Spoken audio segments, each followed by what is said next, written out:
নব নব রূপে এসো। ওঙ্কারনাথ অনুধ্যান কিঙ্কর বিঠ্ঠল রামানুজ মহারাজ। গুণাভিরাম বাণী গুণানুকথনে শ্রবণৌ কথায়াম। শ্রীমদ্ ভাগবত। তোমারে সরিয়া ওগো নরদেব, সুধাময় হয় প্রাণ। মম অন্তরে ক্ষণেকেরও তরে নেমে আসে ভগবান। অগাধ অতল তোমার মহিমা, বর্ণিতে তাহা নাহি পেয়ে সীমা। লেখনী আমার মসিহারা হয়ে অশ্রুতে করে স্নান। যুগে যুগে তব হবে অবতার, সান্ত্বনা এই ভারত মাতার। জাতির জীবনে অঙ্গীভূত যে তব পুত অবদান। কবিশেখর কালিদাস রায়। স্তবমালা শ্রী শ্রী সীতারাম দাস ওঙ্কারনাথ বন্দনা, পৃষ্ঠা 115। গুরু প্রপন্ন সীতারাম। 1। তপক্লিষ্ট শীর্ণতনু, রিক্ত বেশ, নগ্নপদ, দীন বৈষ্ণব সীতারাম। আভরণের মধ্যে মস্তকে দীর্ঘ নব্ধ জটার রাজমুকুট, আর বক্ষে শ্রী গুরু পাদুকার কাষ্ঠহার, তাঁর অনন্ত শক্তির উৎসাধার। পাদুকা দুটিকে লক্ষ্য করে বলছেন সীতারাম, যা চলছে সব এরই জোরে। সীতারামের কোনো বাহাদুরি নেই, সীতারাম যন্ত্রমাত্র। শুধু মুখের কথা নয়, অন্তরের দৃঢ় প্রতীতি। নিজেকে বিলোপ করে ফেলছেন সীতারাম শ্রী গুরু পাদুকার অন্তরালে। পুরাণ প্রসিদ্ধ আর এক গুরু পাদুকা সর্বস্ব জটা বলকলধারী দীনবেশী মহাত্মার একই কথা। ছত্রং ধারয়ত ক্ষিপ্রমার্জ পাদাবিমৌ মতৌ। আভ্যাং রাজ্যে স্থিত ধর্ম পাদুকাভ্যাং গুরুর মম। আর্য রামের চরণস্বরূপ এই পাদুকাদ্বয়ে অবিলম্বে ছত্র ধারণ করো। আমার গুরুর পাদুকাদ্বয়ের দ্বারা এই রাজ্যে ধর্ম ব্যবহার স্থিরতর আছে। শ্রী বাল্মীকি রামায়ণ অযোধ্যাকাণ্ড 150/16। পার্থক্য এইটুকু, ভরতজির এই কঠোর তপস্যা ছিল ভাগ্যক্রমে মাত্র 14 বছরের জন্য, আর সীতারামের এই গুরুব্রত সমগ্র জীবনব্যাপী। ভরতজি সিংহাসনে গুরু পাদুকা রেখে যথাযোগ্য অর্চনা করেছিলেন। সীতারামের গুরু পাদুকা তাঁর অন্তর্বহি হৃদয় সিংহাসনে নিত্য বিরাজিত। সীতারামের শ্রীপদ ব্যবহৃত পাদুকার অভাবে অভিমান ক্ষুব্ধ ভক্ত কবি বলেছেন, কবে এমন হবে ঠাকুর, কবে? যখন পূজান্তে প্রসাদ গ্রহণের সময় মনে পড়বে তোমার গুরু পাদুকার জল গ্রহণ, প্রত্যহ অভিমান করব তোমার উপর। নিজে সারা জীবন নগ্ন পদে চলে ব্যবহৃত পাদুকা পূজার সৌভাগ্য থেকে বঞ্চিত করেছ আমাদের। পরমুহূর্তে লব্ধ সম্বিত কবি অভিমান প্রত্যাহার করে গিয়েছেন। অথবা দয়াল, তুমি জানো আমরা তোমার মতো বুকে করে রাখতে পারবো না তোমার পাদুকা, পারবো না তোমার মতো সমুদ্র হিমাচল সঙ্গে করে নিয়ে বেড়াতে বড় জোর ফেলে রাখব কোনো কাঠের সিংহাসনে চন্দন চর্চিত অবজ্ঞায়। কিঙ্কর অভয়ানন্দজি রচিত কবিতা লীলা বিগ্রহায় ধীমহি, পৃষ্ঠা 108 দ্রষ্টব্য। সত্যই শ্রী গুরুভক্তির এক অদ্বিতীয় দৃষ্টান্ত সীতারামের গুরু প্রপন্ন ভাগবত জীবন। সন 1316, 13ই বৈশাখ। সীতারাম তাঁর গুরুধাম দিগসুইয়ে শ্রীমৎ দাশরথী দেবের টোলে অন্তেবাসী ছাত্র হিসেবেই প্রথমে আশ্রয় নিলেন। দ্বিরুক্ত যক্ষাদি মুগ্ধবোধ ব্যাকরণের প্রথম পাঠ নিলেন। শ্রী গুরুদেবের অজস্র স্নেহ করুণা ধারায় সীতারামের সারস্বত জীবন পরিপুষ্ট হতে লাগল। তাঁর গুরু সেবাও তুলনাহীন। বিনা অনুজ্ঞায় শতপ্রবৃত্ত হয়ে গুরুগৃহের নানা কাজ করতেন। কৃষির তত্ত্বাবধান, হলকর্ষণ, ধান্য রোপণ থেকে ধান্যচ্ছেদন, এমনকি গোযানে কর্তৃত ধান বহন, সমস্ত কর্মেই তাঁর ছিল সমান দৃষ্টি ও তৎপরতা।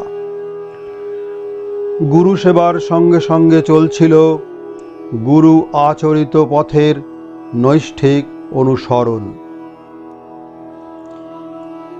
এই প্রসঙ্গে সীতারাম পরবর্তীকালে একটি পত্রে লিখেছিলেন, সীতারাম কায় মনোবাক্যে গুরুদেবের পথানুবর্তী হওয়াই শিষ্যের একমাত্র পথ বলে আজীবন তাই চেষ্টা করছে। গুরুদেবের চুল আছে, আমিও তাই রাখব। তিনি মাছ খান না, আমিও খাব না। তিনি আলো চাল খান, হবিষ্যি করেন, আমিও করব। তিনি যথাকালে উপাসনা জপ ধ্যান করেন, আমিও করব। তিনি পাঠ করিয়ে শোনান, আমিও শোনাব। তিনি ব্রহ্মচর্য পালন করেন, আমিও করব। বেশি কি, তিনি পত্রাদির শিরোভাগে শ্রী শ্রী গুরবে নমঃ লেখেন, আমিও লিখব। এইভাবে তাঁর অনুসরণ করে আজ সীতারাম কৃতার্থ। শত শত কণ্ঠে সীতারামের জয়গান। তার মূল হল শ্রী গুরুদেবের পথের সম্পূর্ণ অনুবর্তন। দেবযান, সপ্তবিংশ বর্ষ, দশম সংখ্যা, পৃষ্ঠা 306-307। গুরু প্রপন্ন সীতারামের শ্রী তনুটিও তখন গুরুবৎ হয়ে গিয়েছিল। অনেকেই ভুল করে তাকে শ্রী দাশরথী দেব বলে মনে করে বসত। সন 1322। এর মধ্যে গুরুদেব তাঁর প্রিয় শিষ্যটিকে গার্হস্থ আশ্রমে প্রবেশ করিয়ে নিশ্চিন্ত হতে চাইলেন। সে কথা জেনে চিরবৈরাগী সীতারাম উধাও হয়ে গেলেন, কিন্তু সঙ্গে গুরুপদরজ। পুরীর পথে কাটোয়ায় নেমে এক গৈরিকধারী পূর্ব পরিচিত ত্যাগী সাধু নরেন্দ্রনাথের সঙ্গে দেখা হয়ে গেল। একই পথের পথিক, ভাব জমে গেল খুব। সব ঘটনা মন দিয়ে শুনে তিনি কিছুটা বিমনা হলেন। উভয়ে পুরীধাম রওনা হলেন। সেখানে একদিন কৌটা হতে গুরুপদ রজ খাচ্ছেন নিত্যকার মতো। সে দৃশ্য দেখে ব্যঙ্গ মিশ্রিত স্বরে ত্যাগী নরেন্দ্রজি বললেন, পদাঘাত করে পদরজ? গুরুর আজ্ঞা অমান্য করে এসেছেন, তাই এত বিদ্রূপ। এই বিদ্রূপ গুরু প্রপন্ন সীতারামের বুকে গিয়ে লাগল। তাঁর বৈরাগ্য বিবেকে পরিণত হল। ফিরে এলেন। নির্দিষ্ট দিনেই শুভ বিবাহ সুসম্পন্ন হল। কিন্তু তাঁর ত্যাগ বৈরাগ্যযুক্ত তপময় জীবনে কোনো বিচ্যুতি দেখা দিল না। চুঁচুড়ার টোলে শিব দর্শন হল, দিগশুয়ে জন্মান্তর দর্শন করলেন, ডুমুরদহে পূর্ণতা প্রাপ্তি ঘটল। সব দেখে শুনে গুরুদেব আনন্দ উদ্বেল বিস্ময় বিহ্বল হয়ে উঠলেন। শিষ্যকে একরকম গুরুত্বেই বরণ করে বললেন, পাহি কৃপয়া। সে কথা যাক। 1329 সালের একটি প্রাসঙ্গিক ঘটনা। দাশরথী দেব রোগশয্যায় দুদিন সংজ্ঞাশূন্য থেকে অলৌকিক জগতে গিয়ে এক পরমানন্দের সংবাদ বহন করে নিয়ে এলেন। যখন বাহ্য চেতনা এলো, পাশে বসা সীতারামকে জিজ্ঞেস করলেন, কদিন এরকম আছি? 2 দিন, সীতারাম উত্তর দিলেন। এইবার গুরুজি তাঁর দিব্য অনুভবের কথা প্রিয়তম শিষ্যের কাছে ধীরে সল্লাসে খুলে বললেন। এবার সব নূতন। এক অপূর্ব স্থানে গিয়েছিলাম। সেখানে সমস্ত মহাপুরুষ একত্রিত হয়েছেন। তাঁদের দীর্ঘ ক্ষীরকোমল তনু আমার শরীরও তদ্রূপ হয়ে গেল। একটি সভার জন্য সবাই এসেছেন। সভার উদ্দেশ্য হল বর্তমান সময়ে সমস্ত অধিকারী যাতে কাজ পায়, ভগবৎ প্রাপ্তির পথে অগ্রসর হতে পারে, এরূপ একটি পথের স্মরণ করা। সভার কার্য আরম্ভ হল। একজন মহাপুরুষ বললেন, অহিংস হওয়া। মাত্র অহিংস হলে পরমপদ লাভের সম্ভাবনা নাই বলে বোধহয় সকলে নীরব রইলেন। অপর মহাপুরুষ নিজের মত ও শাস্ত্র প্রমাণ দিতে লাগলেন। অন্য জনৈক মহাপুরুষ শাস্ত্র প্রমাণ সহ নিজের মত বললেন। এভাবে মহাপুরুষগণের মত শুনতে শুনতে প্রথম দিনের অধিবেশন শেষ হল। দ্বিতীয় দিনে মণ্ডলাকারে উপবিষ্ট মহাপুরুষগণ স্ব মত শাস্ত্র প্রমাণ সহ বলতে লাগলেন। যখন আমার পর্যায়ে এলো, তখন আমি শাস্ত্র প্রমাণ সহ হরে কৃষ্ণ কৃষ্ণ কৃষ্ণ হরে হরে, হরে রাম রাম রাম হরে হরে এই মহামন্ত্র বললাম। তখন তাঁরা হরি ওম বলে আমার মত সমর্থন করলেন। সভা ভেঙে গেল। আমারও বাহ্য চৈতন্য ফিরে এলো। অন্তর্লোক হতে এই নির্দেশ লাভের পর সাধন ভজন পরায়ণ শ্রী দাশরথী দেব জগৎ কল্যাণ কল্পে নাম প্রচারের মহাব্রত গ্রহণ করলেন। তাঁর প্রতিষ্ঠিত সাধন সমিতিতে নিত্য সন্ধ্যাকালে নাম কীর্তনের জমাট আসর বসল।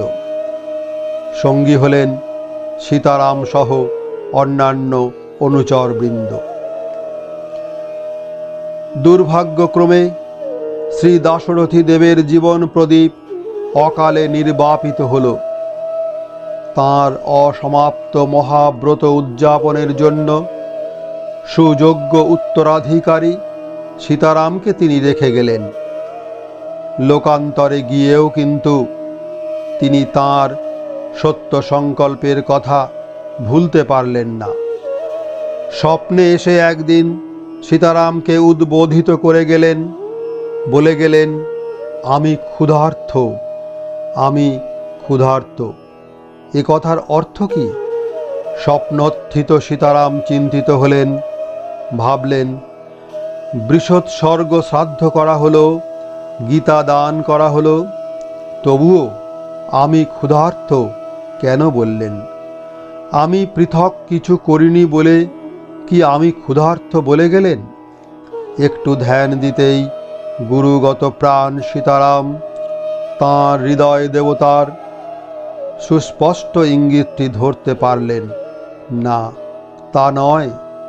তিনি জগৎ কল্যাণের জন্য যে ক্ষুধা নিয়ে এসেছিলেন, সে ক্ষুধা মেটেনি। লোকের দ্বারে দ্বারে নাম করা, আরব তাতার নাম প্রচারে যাওয়া হয়নি। এ ক্ষুধা সেই ক্ষুধা। গুরুদেবের নির্দেশ শিরোধার্য করে নিলেন সীতারাম। ঠাকুর, তোমার কি ক্ষুধা বুঝেছি। যদি এই তৃণাদপি তৃণকে শক্তি দাও, তোমার সে ক্ষুধা মিটবে। 1343 সালে মাঘ মাসে ডুমুরদহ শ্রীরামাশ্রমে সাধনকালে আবার গুরুদেব স্বপ্নে এসে সুস্পষ্ট জানিয়ে গেলেন, নাম প্রচার করতে হবে। গুরু আদিষ্ট নাম প্রচারে ব্রতী হলেন সীতারাম। 1344 সালে পুরীধামে তপস্যাকালে জগন্নাথ দেবের প্রত্যাদেশ এলো, যা যা নাম দিগে যা। সীতারাম এবার পূর্ণোদ্যমে নিজের সমগ্র জীবন নাম যজ্ঞে পূর্ণাহুতি দিলেন। সমগ্র ভারতের গগনে পবনে পাবন হরে কৃষ্ণ নামের প্লাবন এলো। 1352 সালে স্বপ্নে আবার গুরুদেব আবির্ভূত হলেন। সীতারাম দেখলেন, দিগ শুয়ে রান্নাঘরের পাশে উঠানে বসে আহারের উদ্যোগ করছেন। কলা পাতায় প্রচুর অন্ন দেওয়া হয়েছে। স্বপ্ন ভেঙে যেতেই সীতারাম স্থির নিশ্চয় হলেন, গুরুদেবের প্রচুর অন্ন ভোজন সাধারণ ভোজন নয়, তাঁর শুভ সংকল্প পরিপূর্তি লাভ করেছে। সীতারামের সাধন জীবনের প্রধান সম্বল তাঁর গুরুদেবের 3টি উপদেশ বাণী। 1. জগদীশ্বর যা করেন মঙ্গলের জন্য। 2. জগৎ পরিবর্তনশীল। 3. ऐसा दिन नहीं रहेगा। তাঁর প্রচারক জীবনের শ্রেষ্ঠ সহায় শ্রী গুরু পাদুকা আর তাঁর আশীর্বাণী। শ্রী শ্রী মঙ্গলময় সমীপে প্রার্থনা করি, দীর্ঘজীবী হইয়া সত্য ধর্ম প্রচার দ্বারা লোকোপকারে নিরত থাকো এবং শ্রী শ্রী মঙ্গলময়ের বিশেষ কৃপা ভাজন হও।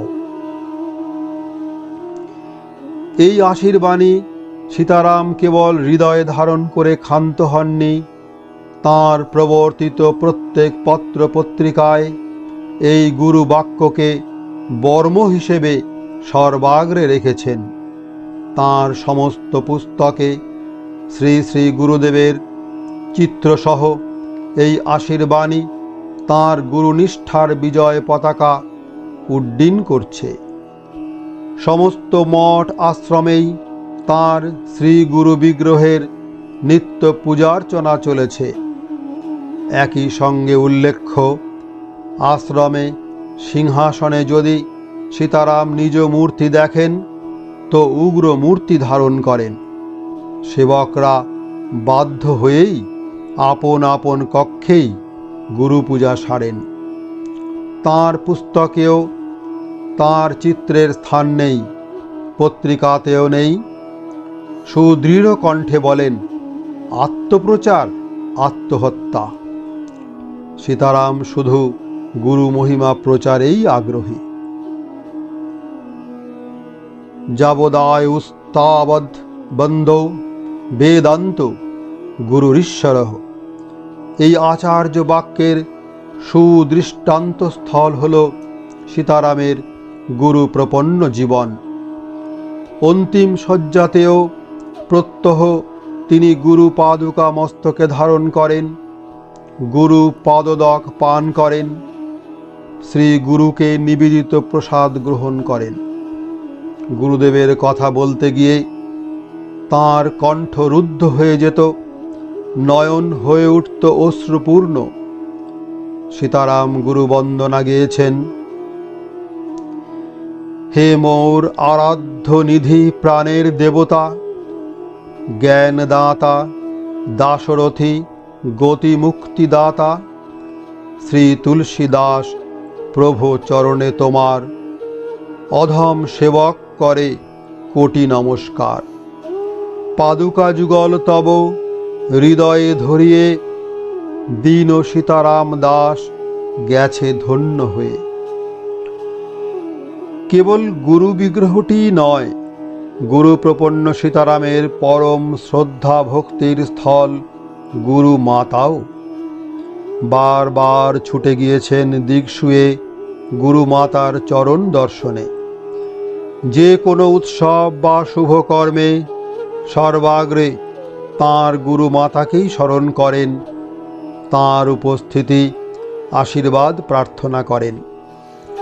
যে কোনো পূজা বা আশ্রম প্রতিষ্ঠার সংকল্প তাঁর গুরু মাতা পরম পূজ্যা শ্রীমতী হেমাঙ্গিনী দেবীর নামেই হয়। 1980 সালে দিল্লি দুর্গাপুরীর দুর্গাপূজায় বহু সাধ্য সাধনার পর তাঁর গুরু মাতাকে আনা হয়েছে।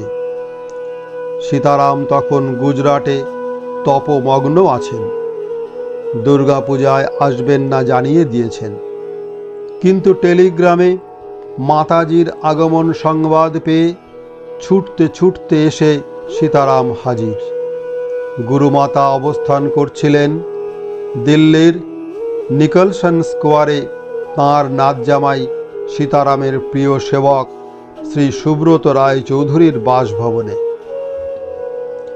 এদিকে সীতারামের অবস্থানের আয়োজন পরিচালক মণ্ডলী স্থির করেছেন দুর্গাপুরী আশ্রমের বিশাল প্রাঙ্গণে। সীতারাম সে ঐশ্বর্য ত্যাগ করে গুরুমাতার চরণতলে এসেই আসন বেছালেন। বললেন, এবার তো পূজায় আসিনি, এবার এসেছি মাকে প্রণাম করতে। সুতরাং তিনি যতক্ষণ থাকবেন তাঁর চরণতলেই পড়ে থাকব। একটি মজার কথা দিয়ে এই প্রসঙ্গের ইতি করা যাক। সীতারামের একান্ত প্রিয়জন ছিলেন তাঁর গুরুভ্রাতা ঈশ্বর ধীরেন্দ্রনাথ মুখোপাধ্যায়। তিনি সীতারামকে গুরুবৎ মানতেন, দাদা বলে ডাকতেন। সীতারামের সন্তানেরা তাঁকে কাকাজি বলে বিশেষ শ্রদ্ধার আসনে দিয়েছিলেন। কিন্তু তাঁর সঙ্গে 2-4 সীতারাম সেবকের একটা ভারী উপভোগ্য প্রেম যুদ্ধ মাঝে মধ্যে লেগে যেত। ভাইপোর দল বলতেন, কাকাজি, আপনাদের গুরু আর এমন কি ছিলেন? সীতারাম জগৎগুরু, তাঁর লক্ষ লক্ষ সন্তান, বিশাল কর্মক্ষেত্র। তদুত্তরে সূক্ষ্ম বুদ্ধি কাকাজি বলতেন, আমার গুরু যা একটা শিষ্য তৈরি করে দিয়ে গিয়েছেন, তোদের গুরু এইরকম একটা শিষ্য তৈরি করুন তো, দেখি তাঁর কত ক্ষমতা। কাকাজির এই কথার জবাব নেই। সত্যি যোগেশ্বর গুরু শ্রীমৎ দাশরথী দেবের সর্বার্থ সার্থক সৃষ্টি এই সীতারাম সূর্য, যাঁর বরণীয় ভর্গের কাছে সীতারাম শিষ্যগণের লক্ষ প্রদীপের সম্মিলিত আলো ম্লান হয়ে যায়। 2. শ্রীমৎ ধ্রুবানন্দ গিরি মহারাজ। শ্রী শ্রী দাশরথী দেব সীতারামের একাধারে শিক্ষাগুরু ও দীক্ষাগুরু, আরও অনেক কিছু।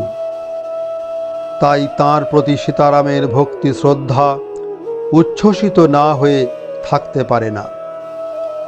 কিন্তু সীতারাম লীলার অতি আস্বাদনীয় বিষয় এই যে তিনি তাঁর জীবনে সামান্য উপদেশ, শিক্ষা, আশীর্বাদ বা উৎসাহ যাঁদের কাছেই পেয়েছেন তাঁদেরই গুরুতুল্য সম্মানে সম্মানিত করেছেন। সমগ্র মন প্রাণ দিয়ে তাঁদের অর্চনা করেছেন। সকৃতজ্ঞ চিত্তে তাঁদের কথা বারবার স্মরণ করেছেন। তাঁদের উদ্দেশ্যে পুনঃ পুনঃ প্রণতি নিবেদন করেছেন। এতেই তাঁর অনুপম ভক্তি কৃতার্থতা লাভ করেনি।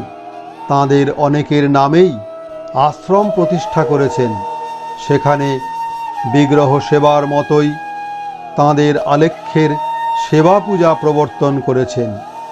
নিজের একান্ত সাধনকালে প্রত্যেকের পট কাছে রেখেছেন, নিত্য প্রণতি জ্ঞাপন করেছেন। শ্রী শ্রী ধ্রুবানন্দগিরি মহারাজ ছিলেন ডুমুরদহ উত্তমাশ্রমের দ্বিতীয় আচার্য।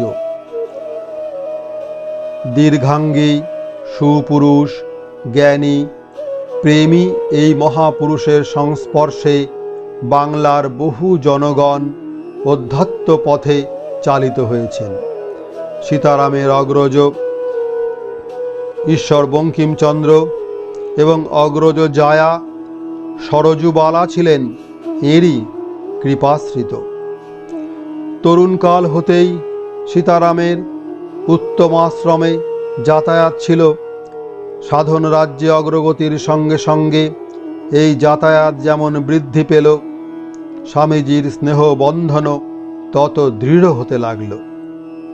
আদর করে সীতারামের সঙ্গে শ্বশুর সম্পর্ক পাতালেন। সময়ে সময়ে সাধন উপদেশ দিয়ে সীতারামের উৎসাহ বর্ধন করতে লাগলেন। 1325 সালের সেই বিখ্যাত সভা পর্বের কথা। বৈশাখ মাসে স্বামী উত্তমানন্দজির তিরোভাব উৎসব। সীতারামের দিব্যোন্মাদ অবস্থা। মধ্যাহ্ন ভোগের পর স্বামীজি প্রসাদ পেতে বসলেন। সঙ্গে সঙ্গে ডাক দিলেন তাঁর আদরের শ্বশুরকে, আয় শ্বশুর, আমার সঙ্গে খাবি। স্বামীজির সপ্রেম আদেশ সীতারাম প্রত্যাখ্যান করতে পারলেন না। তাঁর সঙ্গে এক পাতেই প্রসাদ পেলেন। এরপর রঙ্গময় স্বামীজি ডাক দিলেন সীতারামের অগ্রজকে, আয় বঙ্কিম, প্রসাদ নে। গুরু আজ্ঞা। নিরুপায় অগ্রজ অম্লান বদনে কনিষ্ঠেরও প্রসাদ গ্রহণ করলেন। ভোজনাদির পর সভার আয়োজন। স্বামীজি সীতারামকে কিছু বলবার জন্য আহ্বান জানালেন। কি বলতে কি বলবো, পাগল ঠাকুর ইতস্তত করতে লাগলেন। ধ্রুবানন্দজির পুনরাদেশে অগত্যা তাঁকে দাঁড়াতেই হলো। কিন্তু গুরু প্রপন্ন সীতারামের কণ্ঠে আজ এ কোন দেবতা ভর করল? তিনি বলে চললেন, একো ভিক্ষু যথস্তৌ, একটি জ্যোতির একাকী অবস্থানই শাস্ত্রসম্মত। দুটি ভিক্ষুককে মিথুন বলে, তিনটিকে বলে গ্রাম, তার অধিক হলে নগর। নগর তো পদে আছে, তোমরা যে মহানগরীর সৃষ্টি করে বসে আছো। গোয়াল ভরা গাভী, মাচা ভরা কুমড়ো, মড়াই ভরা ধান, ত্যাগী বলতে লজ্জা করে না? নিজেদের কল্যাণ চাও তো পালাও, নিখোঁজ হয়ে যাও। তোমরা তো তোমরা, তোমাদের গুরুরই ত্যাগের প্রতিষ্ঠা হয়নি। একবার সাধুর দল থেকে একজন প্রতিবাদ জানালেন, আমরা ওর কথা শুনতে চাই না। আর এক মহাত্মা শ্রীমৎ মহিমানন্দজি তখনই উঠে দাঁড়ালেন, তিরস্কার করলেন প্রতিবাদকারীকে। কে বললে এ কথা? এতটুকু আক্ষেপ যদি সহ্য করতে নাই পারলে সাধু হয়েছ কেন? সীতারামের সমগ্র দেহ কম্পমান। তাঁর অগ্রজ এক পাশে মাথা হেঁট করে বসে আছেন। এক অভাবনীয় পরিবেশ। সভা ভঙ্গে স্বামীজিকে প্রণাম করে সীতারাম বললেন, হয়েছে? তিনি বুকে টেনে নিয়ে বললেন, ঠিক হয়েছে। দুজনারই নয়ন প্রেমাশ্রুসিক্ত। এই ঘটনার কথা স্মরণ করে সীতারাম ভবিষ্যতে বলেন, এমন মহাপুরুষ আর কে কোথায় দেখেছে? এই ঘটনার পরে তাঁদের হৃদ্যতা বুঝি গাঢ়তর হল। লোকোত্তর পুরুষদের জাতটাই আলাদা। সীতারামের কঠিন রোগকালে সাইনোভাইটিস স্বামীজি বারবার এসে দেখে গেলেন। ব্রজনাথজির অভাবের সংসারে অযাচিত সাহায্য পাঠালেন। শুধু তাই নয়, সীতারামের উত্তুঙ্গ সাধন অবস্থায় অভয় বাণী শোনালেন, ঠাকুর তোকে সব পথ দিয়ে নিয়ে যাচ্ছেন। সীতারামের ভক্তি সীমাহীন। সাক্ষাৎ শিষ্য না হয়েও তাঁর একান্ত কৃপাধন্য শিষ্য সেবকের মতোই আচরণ করতেন। সীতারামের এই গভীর ভক্তির কথা স্বামীজিরও অজানা ছিল না। একদিন বললেন, দেখ প্রবোধ, তুই ভিন্ন আমার জীবন কেউ ফোটাতে পারবে না। তাঁর একটি ছোট্ট জীবনী সীতারাম লিখেছিলেন, সেটি আজ কাল কবলিত। তাঁর সপ্রেম আহ্বানে সীতারাম একবার জন্মস্থান ক্ষীরপাইয়ে মেদিনীপুরে যান। শ্রী শ্রী চণ্ডী পাঠ করেন জন্মস্থানটির নিকটে। সান্ধ্য সভায় সীতারাম রচিত স্বামী স্তুতি গেয়ে শোনান এক সীতারাম সেবক। যে দেশের আলো দিক উজ্জ্বলিল, নমো নমো নমঃ সে দেশ চরণে। স্বামীজির আহ্বানে সীতারাম কিছু বলবার জন্য দাঁড়ালেন। ভাষণ আরম্ভ হল। এই পুণ্যভূমিতে ঠাকুর আবির্ভূত হয়েছেন। বলতে না বলতে কণ্ঠ ভাবাবেগে রুদ্ধ হয়ে গেল। বসে পড়লেন। স্বামীজি পরে বললেন, যখন বেশি ভাবাবেশ হয় তখন ভাষা থাকে না। 1343 সালে সীতারাম যখন সর্বত্যাগে প্রস্তুত হলেন, স্বামীজি আহ্বান জানালেন, আমি তোকে ব্রহ্মচর্য দেব। মকর সংক্রান্তির দিন সীতারাম ত্রিবেণীতে ঘটে প্রাণ প্রতিষ্ঠা করে স্বপ্নলব্ধ ব্রহ্মমন্ত্র গ্রহণ করলেন। আশ্রমে গেলে স্বামীজি তাঁকে ত্যাগ বস্ত্র দিয়ে বললেন, আজ হতে তোমার নাম ওঙ্কারনাথ। সীতারামকে নাম প্রচারে উৎসাহিত করে বললেন, যে যে স্থানে হরিসভা আছে সেই সেই স্থানে গিয়ে নাম প্রচার করতে থাকো। সীতারামের ব্যাপক নাম প্রচার লীলায় মুগ্ধ হয়ে গিয়ে লিখলেন, শ্রী শ্রী ঠাকুরের নাম বহু দেশে তোমাকে উপলক্ষ করিয়া প্রচারিত হইতেছে জানিয়া বড়ই আনন্দিত হইতেছি। সর্বত্রই তাহার মহিমার জয় হোক। একবার কোনো কারণে স্বামীজি সীতারামের উপর ক্ষুব্ধ হলেন। সীতারামের তাতে কোনো অপরাধ ছিল না। তিনি ক্ষুব্ধ হয়েছেন একথা জানতে পেরে সীতারাম চরণে পতিত হয়ে বললেন, আপনি কি বলছেন? আপনি জানেন আমি আপনার। বিজ্ঞান আমি যে আপনারই কাজ করছি। তিনি নীরব হয়ে যান। পরে বলেন, দেখ রে, পঞ্চম ভূমিকায় অনেক দিন থাকতে হয়। বিজ্ঞান অর্থাৎ বিজ্ঞানানন্দ মহারাজ, শ্রী শ্রী ধ্রুবানন্দজির প্রিয় শিষ্য ও সীতারামের প্রিয় বন্ধু, তৃতীয় উত্তমাশ্রমাচার্য। স্বামীজির উদ্দেশ্যে প্রাণের প্রণাম জানিয়ে উচ্ছ্বসিত সীতারাম বলেছেন, তাঁর ভালোবাসার কথা বর্ণনা করবার ভাষা সৃষ্টি হয়নি। যেমন সাগরের উপমা সাগর, যেমন আকাশের উপমা আকাশ, তেমনি আমার আশ্রমের ঠাকুরের উপমা আশ্রমের ঠাকুর। তিনি ছিলেন মূর্তিমান করুণা। জয় গুরু।